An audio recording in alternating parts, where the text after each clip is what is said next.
আমার বাবার সামনে যদি কেউ গোস্তাকি করে আমি তারা যেমন সম্মান দিতে পারি না, সাহাবায়ে কেরামের সামনে যে সে যত বড় ব্যক্তি হোক না কেন, যারাই সমালোচনা করবে তার সামনে মরহুম রাহিমাহুল্লাহ এটা প্রশ্নেই আসে। আসসালামু আলাইকুম রহমতুল্লাহি ওয়া বারাকাতুহু। দর্শক, সম্প্রতি সময়ে মওদুদীপাড়ায় আমাকে নিয়ে বেশ একটি জলঘোলা পরিস্থিতি তৈরি হয়েছে আমার একটি বক্তব্যকে কেন্দ্র করে। সেটা হলো মওদুদী সাহেবের ব্যাপারে মরহুম বা রাহিমাহুল্লাহ বিষয় আমি আমার শ্রোতা যারা ছিলেন উলামা শায়খ পরিষদের সেমিনারে, তাদেরকে লক্ষ্য করে আমি বলেছিলাম যে আমি মওদুদীর শানে কখনো রাহিমাহুল্লাহ বা মরহুম বলি না।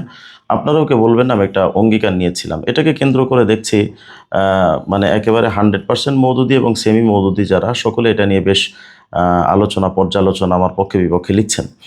তো আমি এই বিষয়টা একটু ক্লিয়ার করতে চাই, আমি কেন মওদুদীর শানে মরহুম বা রাহিমাহুল্লাহ বলি না। এ ব্যাপারে প্রথম বক্তব্য হলো, মওদুদী সাহেব খেলাফত ও মুলুকিয়াত বইয়ের মধ্যে এবং বিভিন্ন কিতাবাদির ভেতরে যে পরিমাণ সাহাবায়ে কেরামের বিরুদ্ধে গুস্তাখি করেছে, আম্বিয়ায়ে কেরামের ব্যাপারে যে পরিমাণ গুস্তাখি করেছে, আমি এমন গুস্তাখে রসুল এবং গুস্তাখে আসহাব তার শানে আমি মরহুম এটা বলতে পারি না।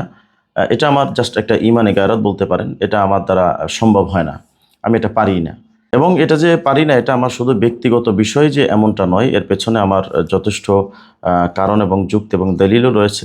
দেখুন, ইমাম জাহাবি রহমতুল্লাহ আলাইহি যে কিতাবটা, তার বিশ্ববিখ্যাত যে কিতাব আল কাবায়ের, এটা 251 নম্বর পৃষ্ঠার মধ্যে তিনি স্পষ্ট করে লিখেছেন, মান দাম্মা আসহাবা রসুলিল্লাহি সাল্লাল্লাহু আলাইহি ওয়াসাল্লাম বিশাইইন, যদি কোনো ব্যক্তি সাহাবায়ে কেরামের শানে কোনো সমালোচনা করে এবং তাদের দোষ ত্রুটি তালাশ করে, ওয়াদাকারা আইবান ও আজাফাহু ইলাইহিম কানা মুনাফিকান, এবং যদি কোনো ব্যক্তি সাহাবায়ে কেরামের শানে কোনো দোষ ত্রুটি, কোনো তাদের প্রতি মানে সমালোচনা, এগুলো তাদের শানে সম্পৃক্ত করে, তাহলে সে ব্যক্তি মুনাফেক। তো আমি মুনাফেক, মওদুদী সাহেব যে সাহাবায়ে কেরামের সমালোচনা করেছেন এটা তো সবার কাছে স্পষ্ট, তো আমি মুনাফেককে আমি মুরহম বলি কেমনে? এক নম্বর কথা।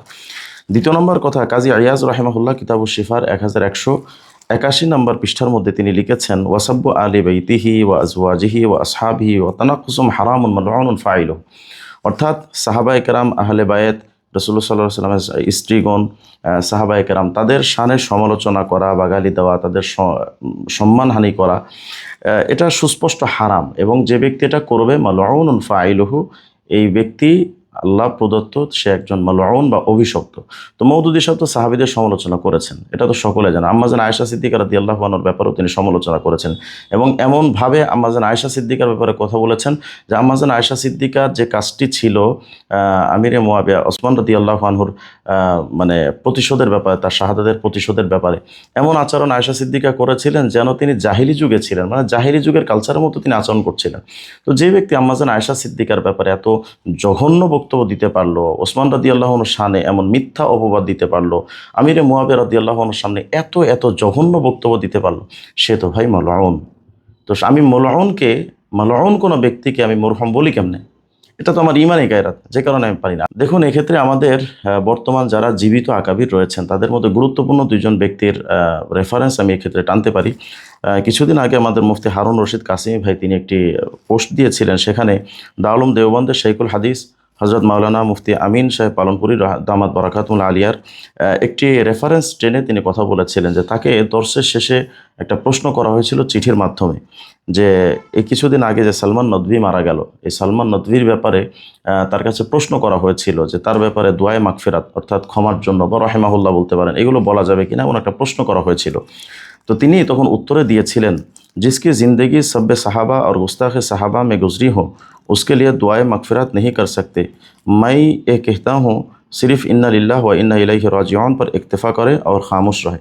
অর্থাৎ এই সালমান নদভী যে গুস্তাখে রসুলের গুস্তাখে সাহাবার ব্যাপারে সব্বে সাহাবা মানে সাহাবি সমালোচনা, সাহাবিদের শানে বেয়াদবি করে করে তার পুরো জিন্দিগি কেটেছে, তার ব্যাপারে রহিমাহুল্লাহ বা দোয়া মাগফিরাত করা যাবে না। বরং আমিন পালনপুরি দামাত বারাকাতুহু এটা বলছেন যে আমি তো এতটুকুই বলতে চাই যে তার মৃত্যুর পরে শুধু ইন্না লিল্লাহি ওয়া ইন্না ইলাইহি রাজিউন, বাস এতটুকু বলেই চুপ থাকা।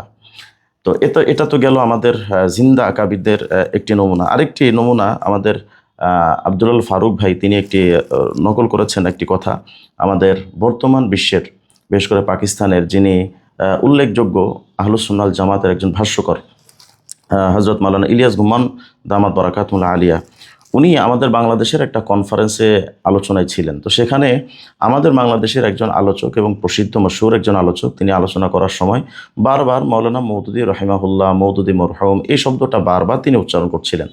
তো এটাতে বিরক্ত হয়ে ইলিয়াস গুম্মান দামাত বারাকাতুহু আলিয়া তিনি তার বাংলাদেশি রাহবারকে ডেকে এই বাক্যটা বলেছিলেন যে ऐसा लग रहा है कि यहाँ मौदूदी का बेटा बैठा हुआ है और उसको खुश करने के लिए ये खतीब बार बार मौलाना मौदूदी रहमहुल्लाह कह रहा है। অর্থাৎ এমন মনে হচ্ছে যে মওদুদির কোনো পোলা এখানে বাচ্চা বসে আছে, তাকে খুশি করার জন্য এই আলোচক বারবার তাকে রহিমাহুল্লাহ, মৌলানা মওদুদি রহিমাহুল্লাহ বলছে। তো তিনি এটা বিরক্ত হয়ে কথাটা বলেছিলেন। তো যারা এর কথা বলতে চাচ্ছেন যে আমি একজন ক্ষুদ্র মানুষ, চ্যাংড়া পোলা পান, বেশি কথা বলে, এই ধরনের ট্যাগ লাগিয়ে যারা মওদুদির শানে যারা রহিমাহুল্লাহ মারহুম বলতে এত আসক্তি প্রকাশ করছেন, আমি তাদের ইমানি গায়রাতের কাছে প্রশ্ন করি যে আপনার বাবাকে যদি কেউ গালি দেয় তাহলে সেই ব্যক্তির ক্ষেত্রে আপনার সম্মান থাকবে কি? যদি না থাকে তো আমার বাপের চাইতে তো আমার সাহাবা আমার কাছে প্রিয়। এটা খোদা কি কসম, আমি আল্লাহকে কসম করে বলি, আমার বাবার চাইতে, আমার মায়ের চাইতে আমার কাছে সাহাবাদের মূল্য বেশি, মহব্বত বেশি। সুতরাং আমার বাবার সামনে যদি কেউ গোস্তাকি করে আমি তারা যেমন সম্মান দিতে পারি না, সাহাবায়ে কেরামের সামনে সে যত বড় ব্যক্তি হোক না কেন, যারাই সমালোচনা করবে তার সামনে মরহুম রাহিমাহুল্লাহ এটা প্রশ্নেই আসে না। এটা বলা আমার ইমানে গায়রতে এটা সায় দেয় না। যারা আমার কথা মানলেন মানলেন, না মানলে নাই, সেটা আপনি আপনার যুক্তি পেশ করবেন, আমি আমার যুক্তি পেশ করছি। আল্লাহ তাআলা যেন আমাদের সকলকে গুস্তাখে সাহাবা থেকে হেফাজত করেন। আসসালামু আলাইকুম ওয়া রাহমাতুল্লাহি ওয়া বারাকাতুহু।